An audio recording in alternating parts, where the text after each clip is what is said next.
बचपन से ही कंप्यूटर का बहुत शौक था। इस शौक को देखते उसके पिताजी ने जैसे तैसे करके उसको कंप्यूटर खरीद के दे दिया, लेकिन इसके चलते वो 10वीं क्लास में फेल हो गया। लोगों ने तो यहां तक कहना शुरू कर दिया जो 10वीं क्लास का एग्जाम नहीं पास कर पाया वो जिंदगी में क्या करेगा। लेकिन उसे अपने पैशन पे भरोसा था। एक दिन एथिकल हैकिंग का उसने सेमिनार लिया और उसने डिसाइड कर लिया कि मैं एथिकल हैकिंग में अपना भविष्य बनाऊंगा।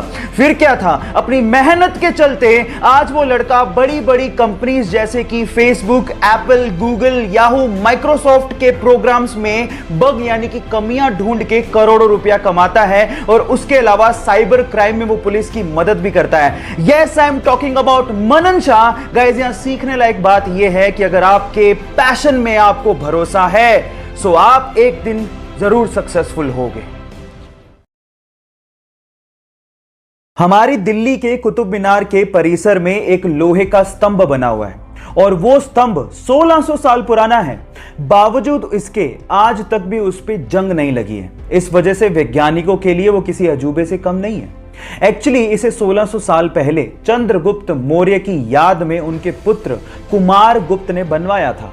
सन 1998 में आईआईटी कानपुर के एक प्रोफेसर ने इसके कारणों का पता लगाने की कोशिश करी और बताया कि इसे पिघले हुए आयरन यानी कि पिग आयरन में फोस्फोरस को डाल के बनाया गया था, जिसकी वजह से इस पे आज तक जंग नहीं लगी है।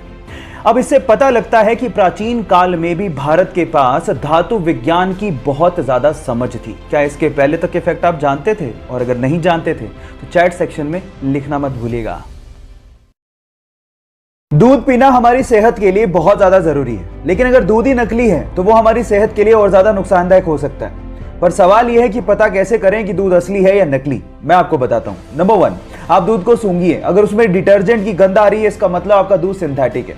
नंबर 2, जो असली दूध होता है उसे स्टोर करने पर वो रंग नहीं बदलता, जबकि नकली दूध स्टोर करने पर कुछ ही समय में पीला पड़ जाता है। और तीसरा सबसे अच्छा तरीका है कि आप दूध की कुछ बूंदें लें और उसे चिकनी लकड़ी या फिर चिकने पत्थर पर टपकाएं, और अगर वो बहते हुए सफेद धार बनाए तो इसका मतलब यह है कि आपका दूध असली है।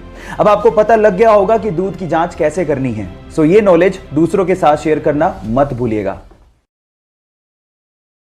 एक बार एक लार्क प्रजाति की चिड़िया जंगल में पेड़ के ऊपर बैठ के गाना गा रही थी। अचानक से वहां से एक किसान निकला जिसके हाथ में एक छोटा सा बॉक्स था। तो चिड़िया ने उसे रोक के पूछा कि तुम्हारे हाथ में क्या है और तुम कहां जा रहे हो? तो किसान ने जवाब दिया कि इस छोटे से बॉक्स में छोटे छोटे से प्यारे से कीड़े हैं जिसे बेचकर मैं पंख खरीदने जा रहा हूं। तो चिड़िया ने जवाब दिया कि पंख तो मेरे पास भी हैं, क्यों ना हम एक काम करें, तुम मुझे कीड़े दो, बदले मैं तुम्हें पंख दूंगी, जिससे मुझे कीड़े ढूंढने नहीं जाना पड़ेगा। तो उसने शॉर्टकट दिमाग में लगा लिया। किसान ने कहा ठीक है, मुझे कोई प्रॉब्लम नहीं है। तो किसान ने उसे कीड़ा दिया, बदले में उसने एक पंख दिया, और यह सिलसिला कंटिन्यूअसली चलता रहा। और एक दिन ऐसा आया कि उस चिड़िया के पास एक भी पंख नहीं बचा।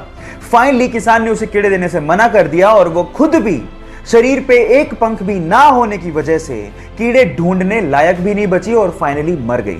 Now the moral of the story is guys, कभी कभार शॉर्टकट आपकी जिंदगी को शॉर्ट बना देते हैं। So be careful about that.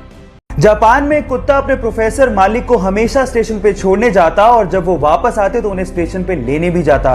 ये सिलसिला काफी दिनों तक चलते रहा। एक दिन वो कुत्ता अपने प्रोफेसर मालिक को छोड़ने गया, लेकिन जब वो वापस लेने गया तो प्रोफेसर वापस ही नहीं आए, क्योंकि प्रोफेसर की क्लास लेते वक्त हार्ट अटैक की वजह से मृत्यु हो गई थी। लेकिन वो वफादार कुत्ता 10 साल तक लगातार अपने मालिक का वहीं पे इंतजार करते रहा और इंतजार करते करते उसी जगह पे उसकी मृत्यु हो गई। और आज जापान में उसी जगह पर उस कुत्ते का स्मारक भी बनाया गया है। उस कुत्ते का नाम है हचिको। गाइस, यहां सीखने लायक बात यह है कि जिसे आप बहुत प्यार करते हैं उसे कभी भूलना नहीं चाहिए, और वफादारी क्या होती है आप इन बेजुबान जानवरों से सीख सकते हैं। अक्सर हाईवेज पर ही गाड़ियों के टायर फटने की घटनाएं सबसे ज्यादा होती है, पर सवाल यह है कि ऐसा होता क्यों है। तो चलिए मैं आपको बताता हूं।